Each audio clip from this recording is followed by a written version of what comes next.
আসসালামু আলাইকুম প্রিয় খামারি ভাই এবং বোনেরা, কেমন আছেন? আশা করি সবাই ভালো আছেন। দেশে এবং দেশের বাইরে থেকে, কাছে এবং দূরে থেকে যারা আমার এই প্রতিবেদনটি দেখছেন, সবাইকে কৃষি তত্ত্ব ইউটিউব চ্যানেলের পক্ষ থেকে স্বাগত জানাচ্ছি। বরাবরের মতো আজকে আমাদের নিয়ে এসেছি পাবনা জেলা চাটমোড় থানা ফায়ার সার্ভিস অফিসের নিকটে। এখানে একজন উদ্যোক্তা, তিনি অনেকদিন যাবৎ এই কোয়েল পাখি পালনের সাথে জড়িত। আজকে আমরা তার কাছে জানবো তার এখানে কি জাতের কোয়েল পাখি রয়েছে, কতগুলো রয়েছে, কোয়েল পাখিকে কি কি খাবার খাওয়াচ্ছেন, কোয়েল পাখি পালনে কি বুঝতে পারছেন, কোয়েল পাখি পালন থেকে আয় করা সম্ভব কিনা, কোয়েল পাখির রোগব্যাধিটা কেমন, এবং যারা বাণিজ্যিক হিসেবে কোয়েল পাখি কিনতে চাচ্ছেন তারা এই খামার থেকে নিতে পারেন।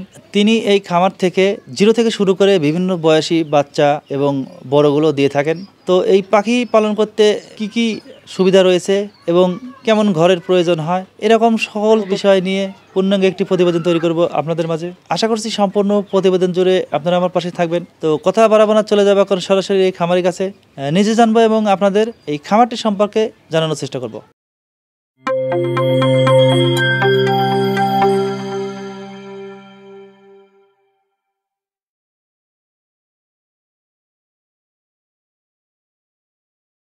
আসসালামু আলাইকুম। ওয়ালাইকুম আসসালাম। কেমন আছেন? জি আলহামদুলিল্লাহ ভাই, আপনি ভালো আছেন? আল্লাহর রহমতে ভালো। আচ্ছা, প্রথমে আপনার নামটা আমরা জানতে চাচ্ছি। আমার নাম মোহাম্মদ নয়ন ইসলাম। আমরা যেহেতু দাঁড়িয়ে আছি একটি কোয়েল পাখির খামারের সামনে, এবং কোয়েল পাখি নিয়ে আজকে যেহেতু কথা বলবো, প্রথমে জানতে চাই এটা কি জাতের কোয়েল পাখি? আমি জাপানি জাতের কোয়েল পাখি নিয়ে কাজ করতেছি। সবগুলি জাপানি? সব জাপানি। কতগুলো রয়েছে? 6000 প্লাস পাখি আছে। 6000-এর উপরে? জি, এগুলো সবগুলি জাপানি? সবই জাপানি। আচ্ছা, যেহেতু 6000 পাখি রয়েছে, আমরা শুরুর গল্পটা জানতে চাচ্ছি। শুরুটা ছিল কিভাবে? আমি প্রথমত একটা খাঁচার মধ্যে 60টা পাখি দিয়ে শুরু করেছিলাম 2 বছর আগে। এখন তারপরে দেখলাম যে ভালোই লাভ হয়, স্বল্প খরচে ভালো একটা ব্যবসা। আচ্ছা, ওটা কি ডিমের জন্য ছিল? হ্যাঁ, ওটা ডিমের জন্য করছিলাম প্রথমে, আর এখন পরবর্তীতে ডিমের জন্য যখন করে দেখলাম, আস্তে আস্তে দেখলাম যে লাভ ভালোই হয়। পরবর্তীতে আমি পাখি বাড়ালাম, আর তারপরে একটা মেশিন নিয়ে আমি বাণিজ্যিকভাবে শুরু করলাম। আচ্ছা, এই যে 60 পিস পাখি কিনলেন, এটা কি জাপানি ছিল? হ্যাঁ, ওটা জাপানি ছিল। আচ্ছা, জাপানি পাখি পালনটা আসলে কেমন আপনার মতে মনে হচ্ছে? জাপানি পাখিটা হচ্ছে আপনার অন্য পাখির থেকে একটু ভালো। এটা হচ্ছে আপনার ডিমটা একটু ভালো, ডিমের প্রোডাকশনটা ভালো হয়, আর জাপানি পাখি ডিম এক ডার্সে পারে। বর্তমানে আপনার প্যারেন্টস মানে বড় পাখি কতগুলো রয়েছে ডিমের জন্য? আমার বড় পাখি বর্তমানে আছে 1100 জন্য। আর বাচ্চা রয়েছে কতগুলো? বাচ্চা আছে বোর্ডিংয়ে দেওয়া আছে, বর্তমানে 4000 প্লাস বাচ্চা আছে বোর্ডিংয়ে। 4000 প্লাস? জি। এগুলো কি বিভিন্ন সেমের? হ্যাঁ, বিভিন্ন সামের আছে। আপনার হলো 11 দিনের আছে, 7 দিনের আছে, 3 দিনের আছে। আচ্ছা, বর্তমানে যে পাখিগুলো রয়েছে, এতগুলো পাখি থাকার পরেও আমরা কি মনে করব যে আপনি বাণিজ্যিক হিসেবে এই পাখিগুলো পালন করছেন? জি, আমার মেশিন আছে। আচ্ছা, বর্তমানে আপনার এখান থেকে কি পরিমাণে পাখি বের হচ্ছে প্রতিনিয়ত? আমার এখান থেকে 3 দিন পর পর 2000 বাচ্চা বের হচ্ছে। 3 দিন পর পর? জি। আচ্ছা, আপনার যে পাখিগুলো রয়েছে, এই পাখিগুলোকে যে প্যারেন্টসগুলো রয়েছে মানে ডিমের জন্য, এই পাখিগুলোকে খাবার হিসেবে তাহলে কি কি দিচ্ছেন? এই পাখিগুলোকে আমি বর্তমানে লেয়ার 1 খাবারটা দিচ্ছি ডিমের জন্য। শুধু লেয়ার 1? শুধু লেয়ার 1। আচ্ছা, আর যে বাদ বাকি পাখিগুলো রয়েছে বোর্ডিংয়ে এবং হ্যাচিংয়ে, মানে বিভিন্ন সামের যে পাখিগুলো রয়েছে, এই পাখিগুলোকে কি কি খাবার দিচ্ছেন? আমি বোর্ডিংয়ের বাচ্চাকে দিচ্ছি হলো আপনার ওই যে ব্রয়লার স্টার্টার, ওই খাদ্যটা দিচ্ছি। আর যেটা হচ্ছে ছোট একদম, ওইটাকে আমি একবার গুঁড়া করে দিচ্ছি, ওই ব্রয়লার স্টার্টারটা গুঁড়া করে দিচ্ছি। আচ্ছা, আপনার পাখি পালন তো আমরা জানলাম যে 2 বছরের মতো হবে আর কি। তো এই 2 বছরের মধ্যে আপনার এই খামারে কোয়েল পাখি তো অনেক রোগব্যাধি হয়ে থাকে, কোনো ধরনের রোগব্যাধি আসলে আক্রমণ করেছে কিনা? না, আমার খামারে আল্লাহর রহমতে তেমন কোনো রোগব্যাধি করে নাই। মাঝে মাঝে একটু ঠান্ডা লাগে, ওই যে আপনার ওষুধপাতি দিলে ঠিক হয়ে যায় ওইটা।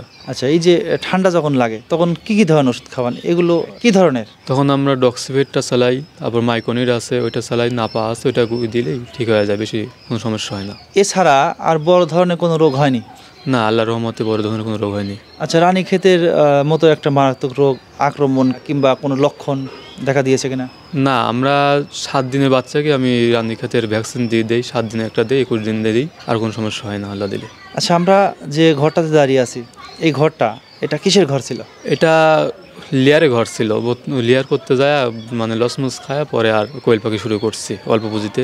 আচ্ছা, এই যে লেয়ার বাদ দিয়ে কোয়েল পাখি পালন করলেন, লস খেয়েছেন, এটা কি মারা যাওয়ার জন্য নাকি কিভাবে লস হলো? এটা ওই যে খামারের রোগ হয়েছিল, বিরামে সব পাখি সব মুরগি মারা গেছিলো, পরবর্তীতে অল্প ইয়েতে এটা শুরু করছি। আচ্ছা, আমরা জানি যে যে কোনো ধরনের পাখি কি পশু রোগ হলে তারা মৃত্যুবরণ করেন, এক্ষেত্রে সবারই লস হয়। তো যদি কোয়েল পাখি আপনিও পালন করছেন, তারপরেও যদি কোয়েল পাখিগুলো মারা যায় সেক্ষেত্রে লস হতে পারে। তো আপনি মারা না যাওয়ার জন্য কী ধরনের ট্রিটমেন্ট করছেন, রানিং যে ট্রিটমেন্টগুলো? আমি কোয়েল পাখি মারা না যাওয়ার জন্য আপনার ওই যে 7 দিনে একটা ভ্যাকসিন করে, 7 দিন বয়সে একটা ভ্যাকসিন করে দেই রানী ক্ষেতের, 21 দিনে একটা ভ্যাকসিন করে দেই, 60 দিন বয়সে যে একটা ভ্যাকসিন করে দেই। এসব প্রতিরোধ আগে থেকে করে রাখি। এই জন্য আপনার খামারের সমস্যা হয় না? না, সেই জন্য সমস্যা হয় না। আচ্ছা, আমরা দেখছি যে আপনার মশারি দেওয়া, এটা কি সুবিধাতে দিয়েছেন? মশারিগুলো দেওয়া আছে, আমার পাখিগুলো যখন খাবার দিতে লাগে তখন পাখিগুলো লাফালাফি পারে, ছোটাছুটি করে, সেজন্য মশারিটা দিয়ে রাখছি যাতে পাখিগুলো বাড়ায় না যায়। সুবিধা পাচ্ছেন? জি, সুবিধা পাচ্ছি। আচ্ছা, আমরা দেখছি যে আপনার খাঁচায় পাখি রয়েছে, খাঁচা কি আগে থেকে ছিল? খাঁচা পরবর্তীতে করছি আমি। আচ্ছা, পরবর্তীতে খাঁচায় রেখেছেন এবং ঘরের মধ্যে মশারিতেও রেখেছেন, দুইটার কি কি সুবিধা রয়েছে? খাঁচার মধ্যে পাখিটা পাললে আর কি আপনার ডিমের প্রোডাকশনটা একটু ভালো হয়, এই সাইড দিয়ে পালার থেকে ভালো হয়, আর স্বল্প জায়গায় অনেক পাখি পালা যায়। তাহলে বুঝলাম যে কম জায়গাতে যারা পাখি পালন করতে চায় তারা খাঁচায় পালন করবে। জি, খাঁচা পালন করলেও ভালো হয়। আচ্ছা, আপনার খাঁচায় কতগুলো পাখি রয়েছে? খাঁচায় পাখি আছে 500 পাখি। 500? জি, এগুলো সব প্যারেন্টস? সব প্যারেন্টস। আর এই মশারির মধ্যে রয়েছে এগুলো?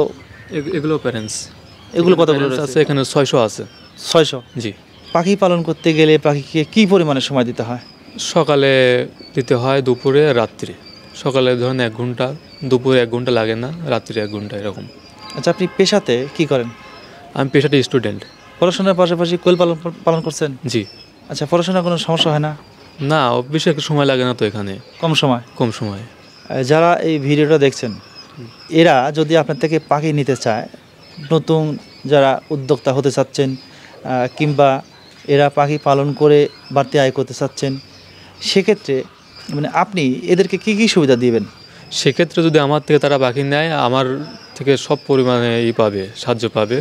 সুবিধা যেটা রয়েছে? হ্যাঁ, যে কোনো সমস্যা হলে আমার থেকে সাথে সাথে ফোন দিতে পারবে, যে এই সমস্যা হয়েছে, আমি বলে দেবো কী কী করা লাগবে। এই পাখিগুলো এরা যে নিবে, মানে আপনারা যে সেল দিচ্ছেন, এটা কোন বয়সী পাখিগুলো সেল দিচ্ছেন? 0 বাচ্চার থেকে শুরু করে আপনার বোর্ডিং কমপ্লিট বাচ্চা, 20 দিনের বাচ্চা, 25 দিনের বাচ্চা, সব বয়সের বাচ্চাই বিক্রি করে থাকি। আচ্ছা, 0 বাচ্চা এবং বোর্ডিং করা বাচ্চা, এটা কি দামের কম বেশ আছে? হ্যাঁ, এটা দামের কম বেশ আছে। আচ্ছা, এর মধ্যে কেমন ব্যবধান এই বোর্ডিং করা বাচ্চাগুলো এবং 0 বাচ্চাগুলো? 0 বাচ্চাটা বর্তমানে 12 টাকা আছে, এটা মানে বাচ্চার দামটা ওঠানামা করে, মানে কম হতে পারে, বেশি হতে পারে? বেশি হতে পারে, 8 টাকা থেকে 12 টাকা পর্যন্ত হয় এটা। আচ্ছা, আর যে বোর্ডিং করা বাচ্চাগুলো? বোর্ডিং করা বাচ্চাগুলো 10 দিনের বাচ্চা 30 টাকা। এটা কি কম বেশ হয়? এটাও কম বেশ হয়। পাখিগুলো যদি কোনো ব্যক্তি নেওয়ার ইচ্ছা হয়, সেক্ষেত্রে আপনারা যদি কেউ এসে যদি খামারে নিতে চায়, তাদের জন্য কী ব্যবস্থা, এবং যারা আসতে পারছেন না, তারা পাখি নিতে চাচ্ছেন, সেক্ষেত্রে তাদের কি সুবিধা রয়েছে? কেউ যদি চায় সে খামারে এসে পাখি নিবি, সে নিয়ে যেতে পারবে। আর যদি আসতে না পারে তাহলে আমরা পরিবহনের মাধ্যমে তার লোকেশনে আমরা পাখিটা পাঠিয়ে দেবো। মানে না আসলে পরে তারা লোকেশন অনুযায়ী তারা পাখি পেয়ে যাবে? জি। আচ্ছা, কোয়েল পাখির বর্তমানে চাহিদা কেমন মনে হচ্ছে আপনার কাছে? বর্তমানে এখন সিজনের সময় কোয়েল পাখির চাহিদা দেওয়া একটু অনেক, ডিমটা প্রোডাকশনটা একটু ভালো হয়, এই জন্যই আর কি। তাহলে আমরা বুঝলাম যে বর্তমানে এই পাখিগুলোর সিজন চলছে। জি। এটা কি শুধু শীতেই সিজন? না, এটা সারা বছরই পালন করা যায়। পালনের ক্ষেত্রে সব সময়, কিন্তু সিজনটা শুধু এখন চাহিদা এখন বেশি। এখন চাহিদাটা একটু বেশি। আচ্ছা, পাখি পালন করে আপনি কি বুঝতে পারছেন যে পাখি পালন থেকে আপনার বর্তমানে আয় হচ্ছে কিনা? জি, আলহামদুলিল্লাহ আয় হচ্ছে। তো আপনি যে একজন স্টুডেন্ট, পাশাপাশি পাখি পালন করছেন, আপনার অনুভূতি কেমন মনে হয়? ভালোই লাগে। ভালো লাগে? জি।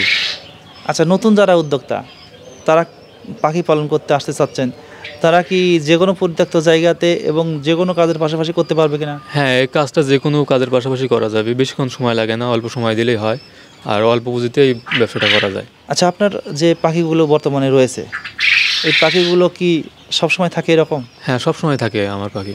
এটা কি গরমকালে এরকম, শীতকালে এরকম? হ্যাঁ, শীতকালে এরকম, গরমকালে এরকম। আচ্ছা, যে কোনো সময় যে কোনো ব্যক্তি যদি পাখি নিতে চায়, সেক্ষেত্রে আপনারা দিতে পারবেন কিনা? হ্যাঁ, দিতে পারবো। আমার হ্যাসারের প্রত্যেক সপ্তাহে 4,000 বাচ্চা বের হয়, 3 দিন পর পর 2,000 বাচ্চা বের হয়, মাসে 16,000 বাচ্চা বের হয়। 16,000? 16,000। আচ্ছা, এই পাখিগুলো যে বের হচ্ছে, এই পাখিগুলো কি অনায়াসে সেল হয়ে যায়? হ্যাঁ, অনায়াসে সেল হয়ে যায়, কোনো সমস্যা হয় না? না, সমস্যা হয় না। অনেকেই বলে থাকেন যে আমার পাখিগুলো সেল হচ্ছে না, অনেকেই বলে থাকেন আমি পাখি বিক্রি করতে পারছি না, আপনাদের কখনো এরকম হয়েছে কিনা? না, এরকম আল্লাহর রহমতে কোনোদিন হয় নাই।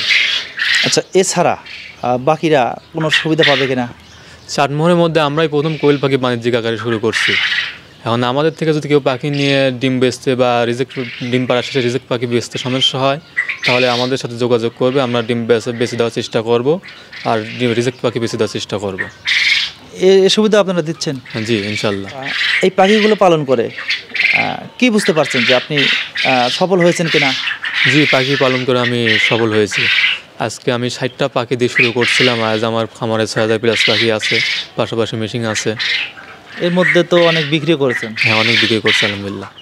আচ্ছা, সর্বশেষে আরেকটা কথা জানতে চাইব, যারা বাড়িতে বসে থাকেন এবং অনেক গৃহিণী আছে, অনেক জায়গা পরিত্যক্ত আছে, তো এদের ক্ষেত্রে আপনার কি বলার আছে?